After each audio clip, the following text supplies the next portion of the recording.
פרק ז'. אחרי כן, התהלך ישוע בגליל. הוא לא רצה להתהלך ביהודה מפני שהיהודים ביקשו להמית אותו, כיוון שסוכות, חג היהודים, היה קרוב. Parashá Vallejí, 30 días antes de morir. Esta es una alusión que nos hace el Zohar, lo que acontece a una persona que se le decreta morir. Esta es la Parashá Vallejí. La Parashá Vallejí se le llama la Parashá cerrada. Es la última del Sefer de Bereshit, de la porción de Bereshit. En todo el pergamino de la Torá, Vallejí se caracteriza por ser la única parashá en la que no hay un espacio que la separe de la parashá que la antecede, en contraste con la regla de que una sidra empieza con un nuevo renglón o debe ser separada de lo anterior por un espacio de al menos 9 letras. Por lo tanto, Rashi, el comentarista de la Torá, describe a Vallejí como una parashá stumá, cerrada, lo cual nos da indicios sobre el estado de ánimo de los hijos de Jacob cuando éste falleció. En ese momento el corazón de los hijos de Israel estaba cerrado, a la espera del sufrimiento y la desesperanza de su inminente esclavitud. No bien había muerto Jacob, comenzó el exilio espiritual. Si bien las tribulaciones físicas y emocionales de la esclavitud no comenzaron sino hasta que murieron todos sus hijos. Otro motivo, Jacob quería decirle a sus hijos cuándo llegaría el fin de los días, es decir, la era mesiánica, cuando finalmente terminarían los exilios de Israel. Sin embargo, no pudo hacerlo, porque su visión profética se cerró, es decir, le fue ocultada. Y así inicia la Parashá Vallejí. Vallejí Jacob be'eretz Mizraim, dice, vivió Jacob en la tierra de Egipto o en la tierra de Mizraim. Son los últimos días de Jacob y hace un recuento Jacob. Jacob ya está avanzado de edad, no la suficiente como su padre, pero ya es avanzado de edad. Y él se siente que pronto va a terminar. De hecho, la Parashá Vallejí también encierra todo el acontecimiento o la vida del profeta Jacob. Vallejí en su numeración nos da 34. Y estos 34 podemos dividirlos en 2 etapas, que fueron la vida de Jacob. 2 etapas. De esos 34 años, o esa palabra Vallejí que nos da 34, son los días que realmente vivió Jacob, mitad en Egipto y mitad en su vida, en Canaán, prácticamente en Hebrón, en Beersheba, donde él estuvo constantemente. ¿A qué se deriva esos 34? A un par de 17. 17 es la palabra Tov, que significa bueno. Entonces hubo 2 etapas del patriarca Jacob en que fueron buenos. Uno de 17 y el otro de 17. ¿Cuáles fueron los primeros 17 años del patriarca Jacob que vivió bien? Bueno, los primeros 17 años es cuando tiene a Joseph. Desde que nace Joseph hasta que este es vendido. Fueron los mejores años que vivió, ya que Jacob prepara a Joseph de una manera especial, porque sabía muy bien la proyección que tendría a su hijo Joseph, más allá del dolor que éste sufriría. Y sabemos nosotros los 4 puntos de sufrimiento, y este era el último, la venta de Joseph. Era de 17 años Joseph cuando es vendido por sus hermanos, primeramente puesto en un pozo, y posteriormente vendido por sus hermanos a una caravana que se dirigía a Egipto, unos mercaderes. Ya que recordemos un poco que esos mercaderes hacían unos viajes o una ruta comercial que era de Babilonia a Egipto, pasando por todos esos lugares, como Cafarnaún, que era un lugar muy especial, un lugar de descanso en la cual el Mesías le gustaba mucho estar en ese lugar, porque entonces los que venían de Babilonia hacia Egipto podrían llevar las noticias o las buenas nuevas hacia Egipto, y los que venían de Egipto hacia Babilonia vía Damasco también podrían llevar las buenas nuevas a todos aquellos. Jacob en total vive 147 años, una edad prematura hasta cierto punto. Pero vamos a ver los 17 años de Jacob, los primeros cuando educa a su hijo. Jacob se esmeró mucho en educar a su hijo Jacob, dándole las herramientas para cuando llegara el tiempo de cumplir los sueños que tenía. Él le enseñó todo lo que Jacob aprendió de sus maestros. Jacob tuvo 2 buenos maestros, Eber y Shem. Él estudió bastante tiempo Jacob. Él más que nada habitaba en tiendas, como nos los dice el relato, y su hermano Esab, él era cazador. Jacob prefirió irse a la yeshivot en Jerusalén. Ahí estaban los grandes maestros, los cuales le proporcionó toda la enseñanza para defenderse en su vida. De hecho, antes de partir hacia Aram a buscar su esposa, le dieron todas las claves de cómo lidiar, de cómo pelear, de todos los recursos que él mismo utilizaría estando con su suegro Labán, y todos esos 10 tipos de brujería que utilizaba su suegro. De hecho, todas estas magias, todas estas artes de hechicería, de brujería, no pudieron hacerle nada a Jacob porque estaba muy bien preparado. Sabía cómo contrarrestar esas energías negativas que podrían hacerle daño. Toda esta enseñanza recibida por sus maestros fue transmitida a Joseph, su primogénito de corazón, aquel por el cual esperó desde que se casó con Rachel. Más allá que nació Rubén, pero el preferido, el esperado, era Joseph. Desafortunadamente a sus hijos no los educó como a Joseph. Joseph tenía la preeminencia. Para Jacob, Joseph era su primogénito, el más amado del padre. Lo educa con la misma esencia y con el mismo amor que fue educado Jacob. 17 años enseñándole la Torá, en unos niveles grandes. Los mejores secretos de la Torá los percibió Joseph, ya depurados por su padre.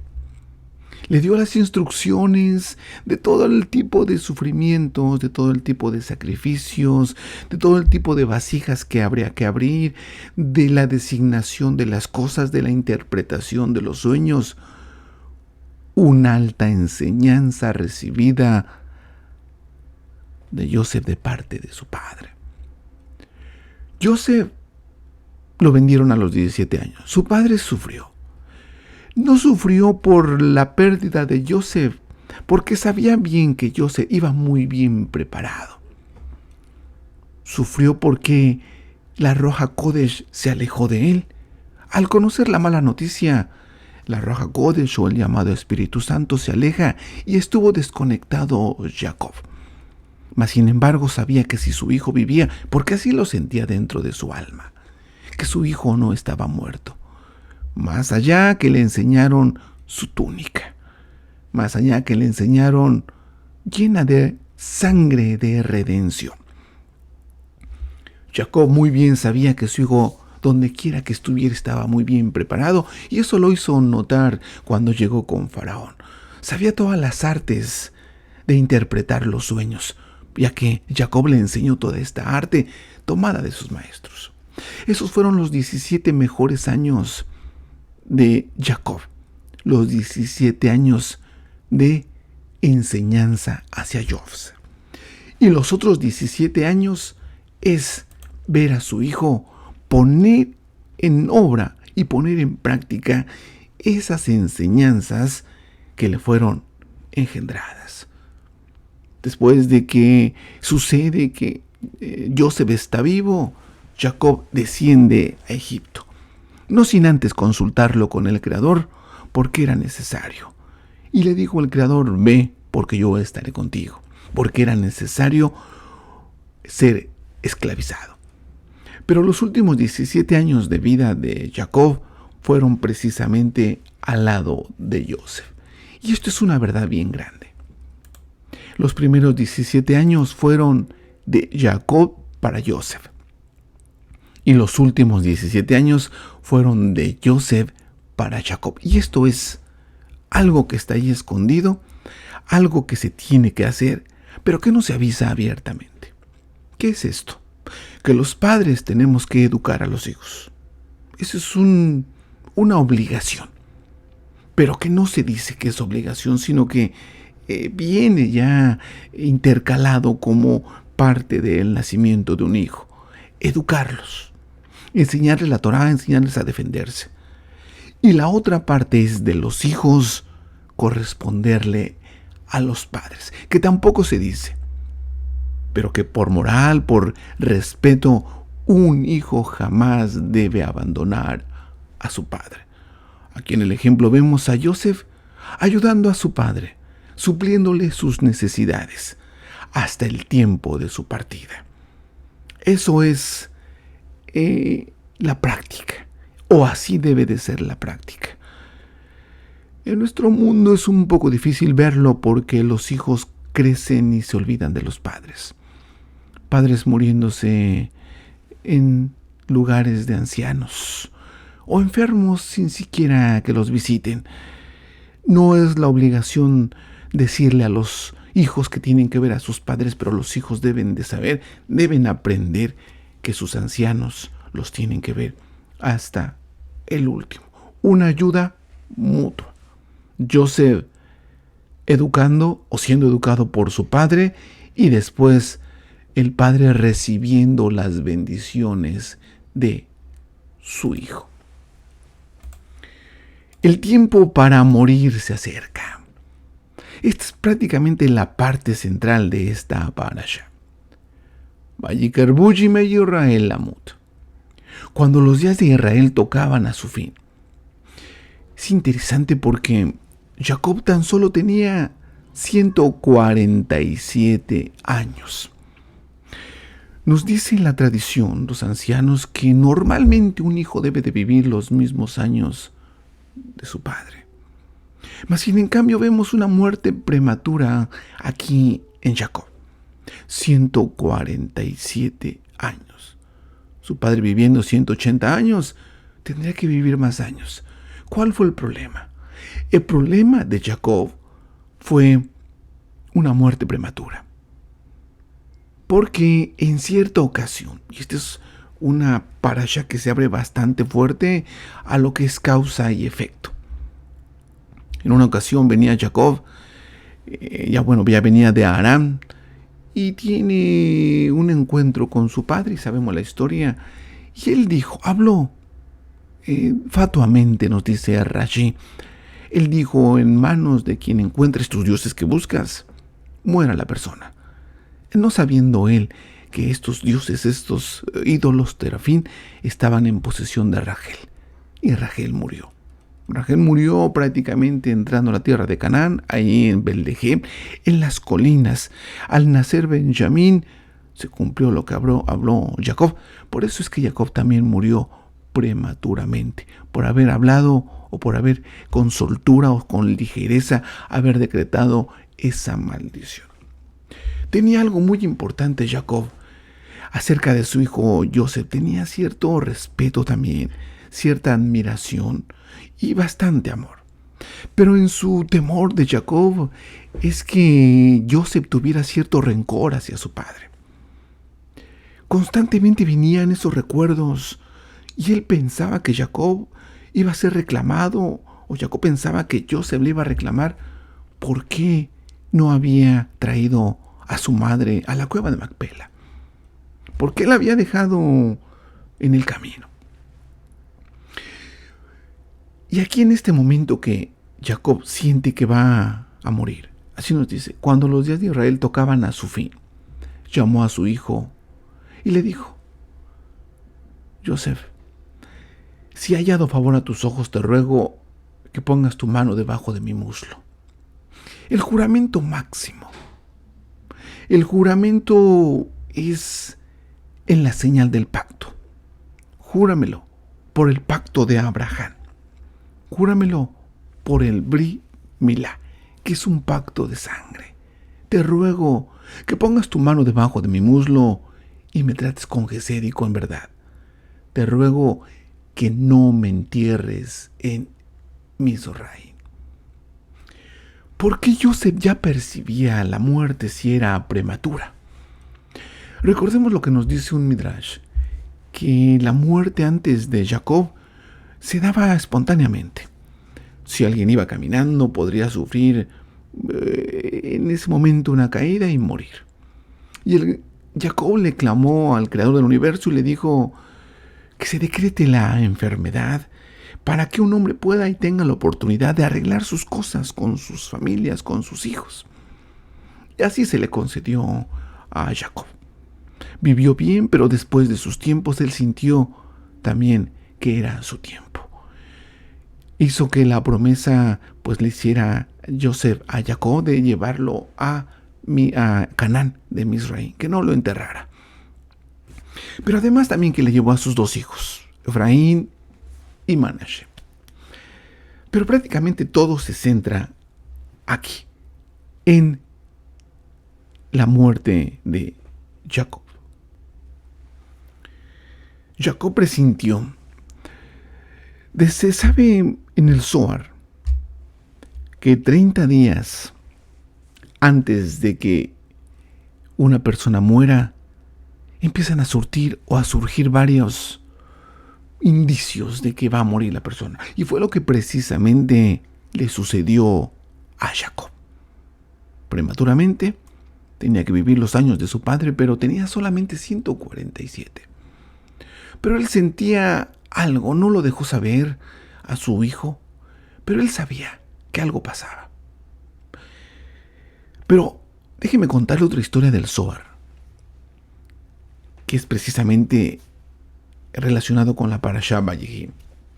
Nos dice que cierto día, Rabí Isaac se encontraba sentado junto a la puerta de Rabí Yehudá y se encontraba triste. Rabí Yehudá salió y lo encontró sentado junto a su puerta y le dijo: ¿qué ha cambiado en este día con respecto a los otros días? Rabí Isaac le dice: he venido a pedirte 3 cosas. Una, que cuando digas las palabras de la Torá y menciones cualquiera de las palabras que he dicho, las digas en mi nombre, para mencionar mi nombre. Otra, que hagas merecedor a mi hijo Joseph de la Torá. Enséñale Torá a mi hijo. Y la tercera, que me reces durante los 7 días de duelo y pronuncies mi nombre. Rabí Yehudá se quedó sorprendido y le dijo: ¿cómo sabes que vas a morir? Rabí Isaac le dijo: mi alma me abandona cada noche y no me ilumina en un sueño como antes. Además, cuando rezo y llego a quien escucha una plegaria, presto atención a mi sombra en la pared y no la veo. Y digo que moriré, pues mi sombra se ha apartado de mí y no es vista, porque un heraldo viene y proclama tal como está escrito: solo con su sombra marcha el hombre. Todo el tiempo que la sombra del hombre no se aparta de él, el hombre marcha, y su espíritu vive dentro de él. Cuando la sombra del hombre se aparta y no es vista, parte el hombre de este mundo. Rabí Yehudá le dijo: y parece de esta forma desde aquí también, tal como está escrito, como una sombra nuestros días sobre la tierra. Todas estas cosas que me has pedido las haré, pero pido de ti que en ese mundo elijas mi lugar junto a ti, como estaba contigo en este mundo. Rabí Isaac lloró y le dijo: por favor, no te separes de mí todos estos días. Fueron ante Rabí Shimón y lo encontraron ocupado en la Torá. Rabí Shimón elevó sus ojos y vio a Rabí Isaac y vio que el ángel de la muerte corría y bailaba delante de él. Rabí Shimón se incorporó, tomó la mano de Rabí Yehudá y le dijo: decreto que aquellos que habitualmente vienen a mi casa, que entren, y aquellos que generalmente no vienen a mi casa, que no entren. Rabí Isaac y Rabí Yehudá entraron. Con esto, él ató al ángel de la muerte afuera y no podía entrar. Rabí Shimón observó y vio que aún no llegaba su tiempo de morir, sino hasta la 8ª hora del día era su tiempo. Se sentó y se ocupó del estudio de la Torá con él. Y le dijo a Rabí Eleazar, su hijo: siéntate a la puerta, y a quien veas, no hables con él. Y si quiere entrar, jura que no entrará. Rabí Shimón le dijo a Rabí Isaac: ¿has visto la imagen de tu padre el día de hoy o no? Cuando una persona parte del mundo, su padre y sus parientes se encuentran ahí con él. Él los ve y los reconoce, y a todos aquellos con quienes morará en ese mundo, en un mismo grado. Se reúnen y están ahí con él, y marchan con su alma hasta el lugar en donde se quedará.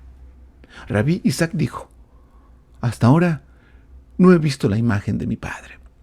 Rabí Shimón se incorporó y dijo: Adón Rabí Isaac está junto a nosotros, y de esos 7 ojos, él está aquí. Es decir, de los 7 discípulos que están vivos cuando salieron de Idrar Rabá, donde se les revelaba la Torá.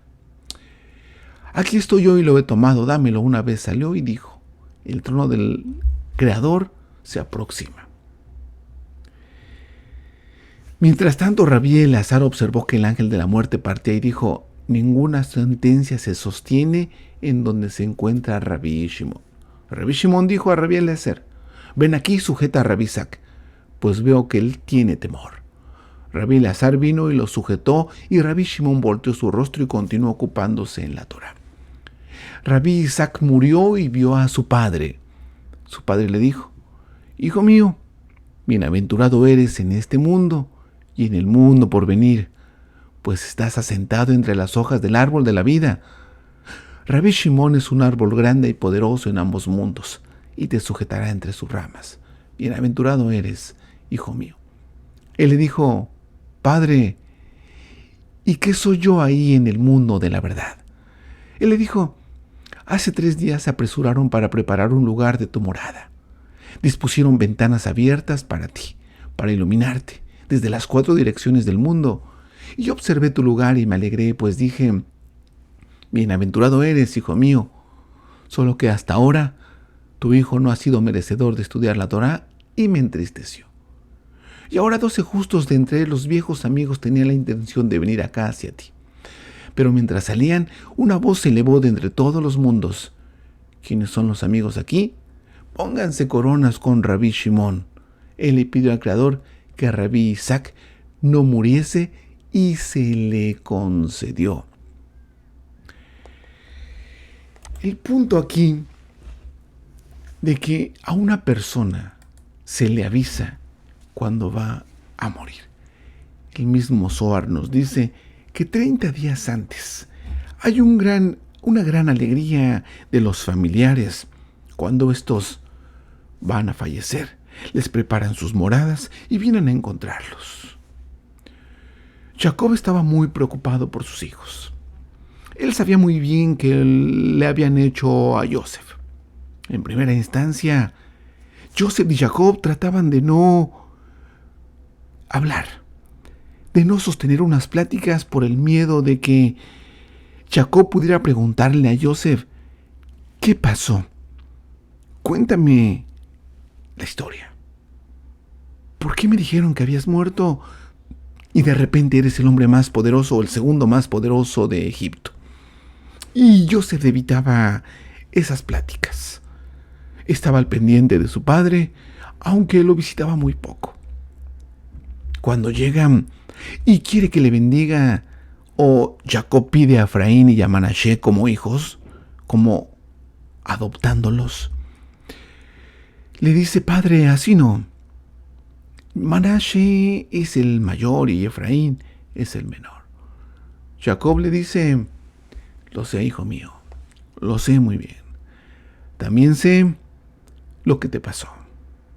Sé que tus hermanos te vendieron. Sé lo que hizo Judá. Lo sé todo.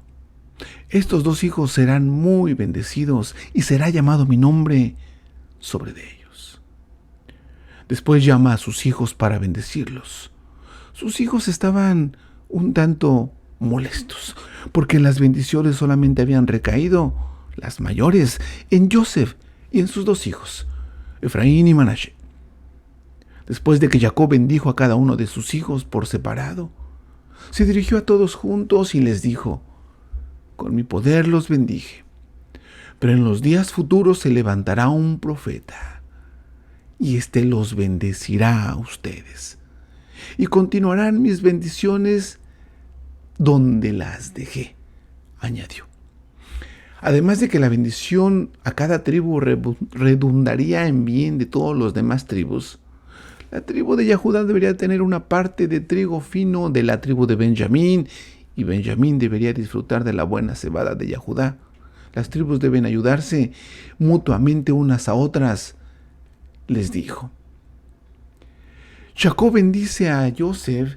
Le dijo: hijo mío, perdona a tus hermanos por su ofensa contra ti.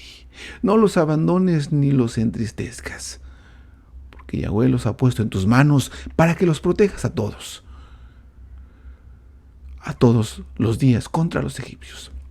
También amonestó a sus hijos diciendo que el Creador estaría con ellos si andaban en sus caminos y los redimiría de las manos de los egipcios. José continuó: un gran sufrimiento sobrevendrá a tus hijos y nietos en esa tierra. Pero si obedeces al Creador y enseñas a tus hijos a conocerlo, entonces Él te enviará un redentor que te traerá la luz de Egipto y te llevará a la tierra de sus padres. Así Jacob partió de este mundo y entró en el mundo venidero, un anticipo del que habría disfrutado aquí abajo, como los otros 2 patriarcas, y ninguno más entre los hombres. En otro aspecto, su vida en este mundo se parecía a su vida en el mundo venidero. La inclinación al mal no tenía poder sobre ellos, ni aquí ni allá. Esto se parecía a David también. Joseph ordenó que el cuerpo de su padre fuera colocado sobre un lecho de marfil cubierto de oro, tachonado de gemas y colgado con cortinas de viso y púrpura. Se derramó vino fragante a un lado y junto a él se quemaron especias aromáticas. Héroes de la casa de Sab, príncipes de la familia de Ismael y el león de Judá, el más valiente de sus hijos, rodearon el suntuoso féretro de Jacob. Vengan, dijo Judá a sus hermanos, plantemos un alto cedro a la cabecera del sepulcro de nuestro padre. Su copa llegará hasta los cielos, sus ramas darán sombra a todos los habitantes de la tierra, y sus raíces crecen profundamente en la tierra hasta el abismo, porque de él brotaron 12 tribus, y de él surgirán reyes y gobernantes. Los hijos de Jacob rasgaron sus vestiduras y se ciñeron los lomos de cilicio. Se arrojaron al suelo y esparcieron tierra sobre sus cabezas hasta que el polvo se levantó en una nube alta. Cuando Asenat, la esposa de Joseph, oyó la noticia de la muerte de Jacob, vino, y todas las mujeres lloraron y lamentaron por Jacob. Los hombres de Egipto que habían conocido a Jacob ahí también estuvieron. Lloraron día tras día, y también muchos viajaron a Egipto desde Canaán para participar en el duelo de 70 días que se hizo por él. José ordenó a los médicos que embalsamaran el cadáver. Debería haberse abstenido de hacer esto. No fue bien a los ojos del Creador, pero lo permitió. Cuando se terminaron todos los preparativos para el entierro de Jacob, José pidió permiso al faraón para llevar el cuerpo a Canaán. Pero él mismo no fue a presentar su petición ante el faraón porque no podía presentarse ante el rey con el atuendo de un doliente, ni estaba dispuesto a interrumpir su lamento por su padre, ni siquiera por un breve espacio, y presentarse ante el faraón, y prefirió su petición. Pidió a la familia del faraón que intercediera por él ante el rey con la razón adicional de que deseaba obtener el favor de los parientes del rey para que no le aconsejase al faraón que cumpliese su deseo. José prepara todo para sepultar a su padre. El cortejo fúnebre se organizó en este orden. Primero vinieron los hombres valientes de Faraón y los hombres valientes de Joseph, y luego el resto de los habitantes de Egipto. Todos estaban ceñidos con espadas y vestidos con cota de malla, y los atavíos de la guerra estaban sobre ellos. Los que lloraban y los dolientes caminaban, llorando y lamentándose, a cierta distancia del féretro, y el resto de la gente iba detrás de él, mientras Joseph y su casa lo seguían juntos, descalzos y llorando, y los siervos de Joseph estaban cerca de él. Él, cada hombre con sus pertrechos y armas de guerra. 50 de los siervos de Jacob precedieron el féretro, esparciendo mirra por el camino al pasar y toda clase de perfumes, de modo que los hijos de Jacob pisaran las especias aromáticas mientras llevaban el cuerpo hacia adelante. Así la procesión avanzó hasta llegar a Canaán. Se detuvo en la era de Atad, y ahí se lamentaron con un lamento muy grande y doloroso.